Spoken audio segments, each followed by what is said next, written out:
there's been some criticism over the department's use of foam projectiles Sunday night downtown to disperse that crowd. Maybe you could speak to that issue too. The reports regarding the use of less lethal munitions, specifically 37 millimeter munitions and 40 millimeter. Those are the two reference standards. We used a total of 4 individual rounds or shot of the 37 millimeter less lethal weapon system. We used a total of 5 individual shots of the 40 millimeter target specific munition system.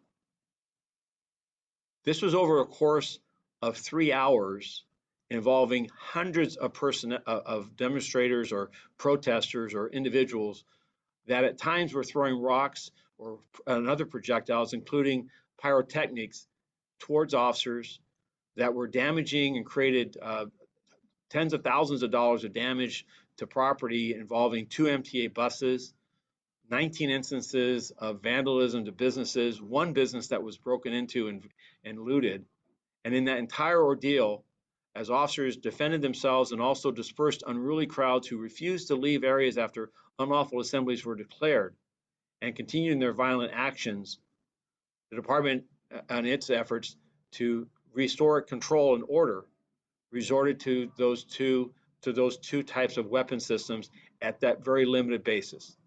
I am grateful that none of the officers involved were injured. I'm grateful that none of our officers were blinded by the lasers that were there. I'm grateful that there wasn't any civilians or community members that were injured or killed, including by the man that was doing donuts in the middle of the intersection at Olympic and Figueroa that had a gun inside his car. So I've heard the criticism of others about the fact that they don't believe the department utilized those weapon systems compliant with our policies. We're reviewing that right now. My preliminary understanding of it is that our officers acted well within our expectations of our policies and our directives. But I'll ensure that we review body worn, and if anyone has a complaint that believes that such a weapon system was used against them inappropriately, or they witnessed it, I encourage them to make themselves known, and we'll investigate it. But at the same time, I also want to speak to the community in which this at times riotous act occurred, that we're going to do our very best to protect you. Those business owners, we're going to do our very best to protect your belongings for everything you got your life invested in. And to the revelers that are there and just witnessing all this, I'd ask that they follow our dispersal orders and leave, because they're dangerous circumstances.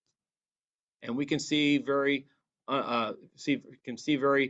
dramatic and terrible results from people who using these pyrotechnics, using projectiles, engaged in their reckless actions, can hurt and maim others.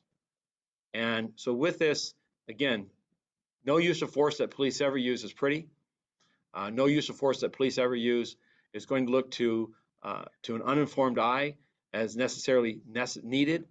But I stand by our people at the same time, because at the images I'm seeing, I'm proud of the fact that they were able to eventually restore order without having to resort to greater levels of force. And that's not made to be said in a manner that is insensitive to the fact that we could, an officer's actions or a decision could be in violation of our policy. But at the same time, I find ourselves constantly at times trying to defend when officers are absolutely at their wits' end trying to do their very best in a difficult circumstance. And people who were not there and nowhere around, and without even looking at any information, have already made judgments, decisions that our officers were wrong.